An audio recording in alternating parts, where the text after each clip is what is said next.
Hello, fiends, friends, and familiars. This is Matt Orozco from Macabre Daily here, and I am so excited to be joined by none other than director, writer, producer. He does a lot of things. His name's Marcus Dunstan. Marcus, nice to have you with us today. Grateful to be here. Thank you, Matt. Thank you. Oh, so excited because we're talking about your newest film from Cineverse, All My Friends Are Dead, or hashtag AMFAD. We've only got a little bit of time, Marcus, and I've got so many questions, so I've tried to truncate them down. So I'm going to get Sure. right into it. Absolutely. The first one is what initially drew you to this project? Okay. With respect to the clock, I will go micro machines fast.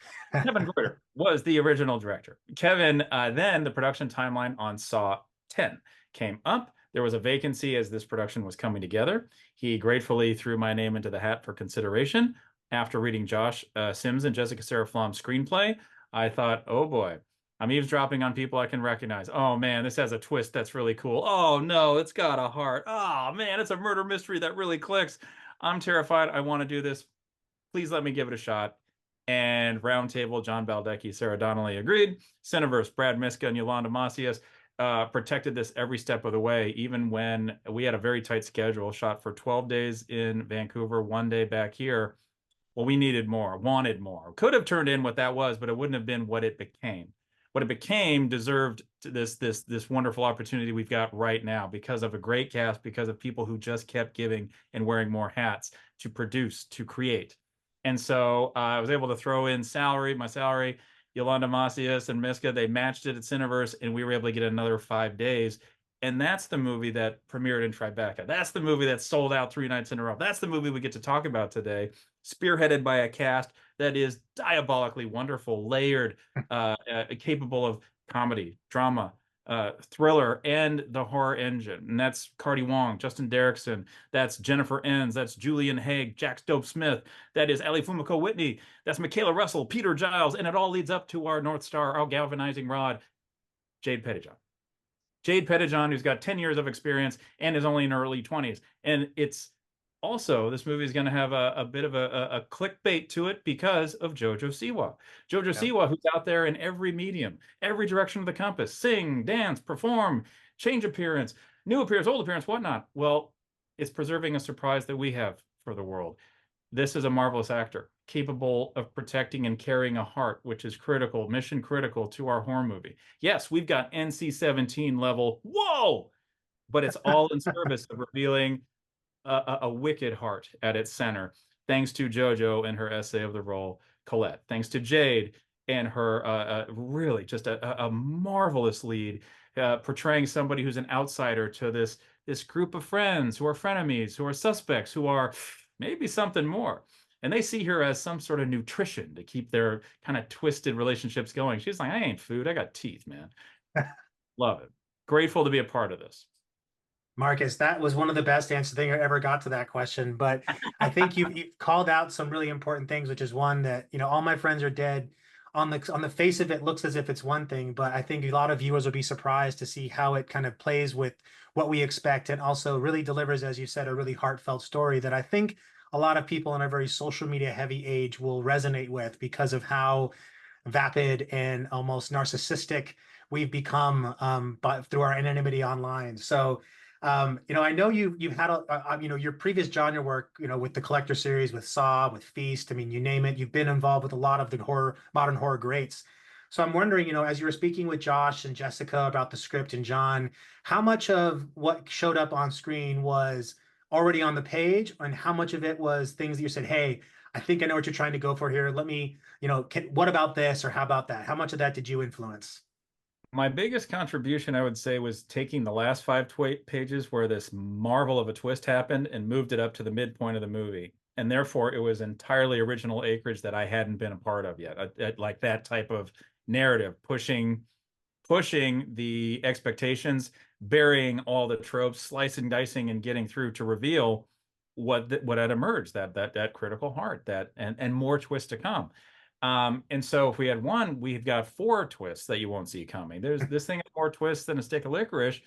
And please, anybody who comes to a theater where we turn the silver screen red, or if you want to demand it, please watch slash tag AMFAD All My Friends Are Dead through the credits because we do not stop turning and twisting and entertaining until the last image flickers out. There is more, simply more.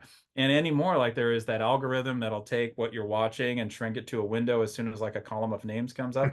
Click it, watch it. And like anymore, it's like, why not watch the credits anyway? Our year and a half has been transformed into your 91 minutes, and we gave our all. So you'll be scared. So you'll be warmed. So you will be surprised. So you'll be twisted, turned, and ultimately give your place to take the jitters and the scares of real life and exercise them for a bit. Get them out, purge that. We'll take it, we'll dissipate it, and maybe when we make you jump, we get you to jump closer together, not further apart. I love that. And I also love the emphasis on the meta aspects of the filmmaking, right? There's so much, even from the initial beginning of the movie, you're like, I'm not sure where this is going. Oh, okay, you're doing a RoboCop thing here, where it's like, where this is kind of a TV segment. Oh, okay, Yes. I like that. And so I think what keeps this interesting, from at least from my perspective, was a lot of how it lets you settle into an expectation, then it pulls the rug out from under you, and then gives you something you think you've seen before and does the same thing over and over again. So it's constantly asking you to rethink your expectation, and at the same time, is giving you a good reason to do so, which leads me to the kill scenes. You're someone who I don't think has, you're not familiar with the ultra violence in any way, shape, or form. I think this is all new for you, No, right? So, fresh uh, terrain. I know. Well, as someone who's doing this for the first time, right? I think there's much that people are going to get out of as far as how the kill scenes were constructed, and I'm curious to know again, how much did you bring of your previous experience to that? Because we all know the Collector series quite well, we all know the Saw films quite well, and then what they're known for. So, how much of a say did you have on how those ended up looking? That took the collective experience of everybody, really, because Maddie led a marvelous effects team up there, and there was one particular uh, gag that took 7 tries, a few Wow. different shootings to get right. And in a schedule as tight as ours, you don't normally have that luxury, but we figured it out because we had to figure it out. And also wanted this to feel that it was practical as possible. And every nastiness you see is practical. There's only a little bit of we got to erase that, we got to hone that. It's modest. It's tinsel. It's not the tree. The tree is real and it hits. We went in to log jam some terror right down to folks. This is the first time. It's the first time I've had a kill sequence that required an intimacy coordinator. Wow. Yeah. I guess I can see how that might be the case. And I loved how I truly adored that. Then in watching it with the audience, we get a when that happens. Like, okay, right. Because what do we get to do? We get to come right after that scene with our biggest laugh, which was an improvised moment. And it's a joke I've had in my vest for a while. It's a sentiment I've wanted to see or an observation made since I was watching these movies through my fingers as a kid. And it just came because we were shooting in order, courtesy of Kirkshaw and Stephanie Rennie, Okay. could go with our flow. We could invent twists, and we wouldn't have to be saddled with the continuity of other decisions, character wise, clothing wise, whatnot. So we could keep progressing, and I loved that and took advantage of it every day. With today, it feels like if what we nailed yesterday, oh, now we should be puppeteering and going a little lighter to drop the guard to go darker, et cetera, et cetera. We could modulate that tone. The tectonic plates came together, had props made up, a particular key prop to sell the joke. Jennifer Enns shows up, delivers it, and it was the one time we're all chewing our hands not to bust up the take by laughing.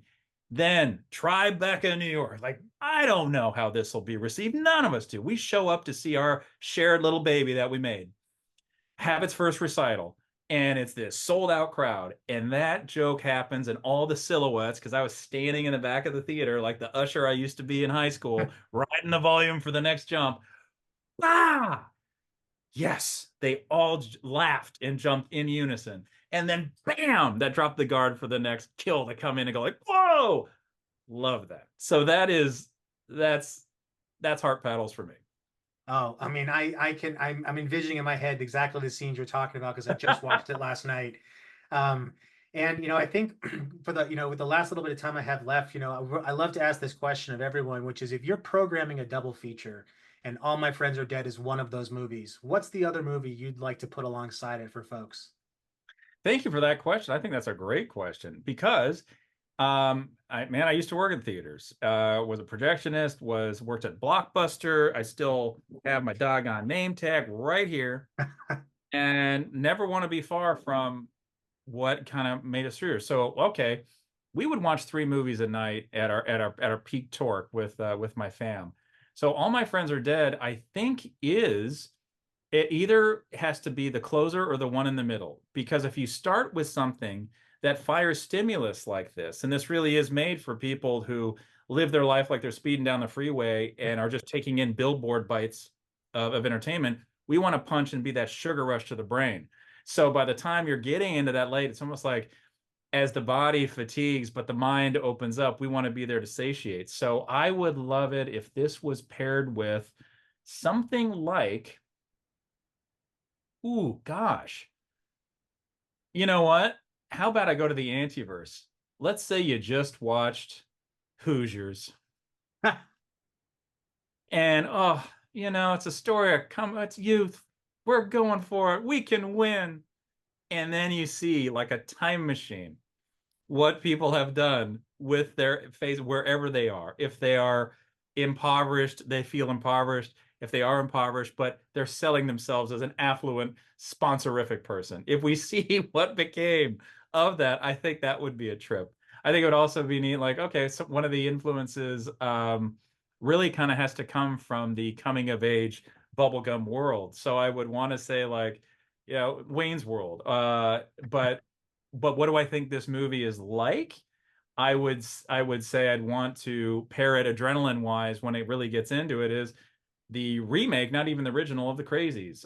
Something Oh where it had yeah. an idea that kept accelerating. I love because I think the Crazies you see and it just gets bigger and bigger and bigger, which is really cool. So if we were the first movie of the double feature, I'd want the Crazies to follow us.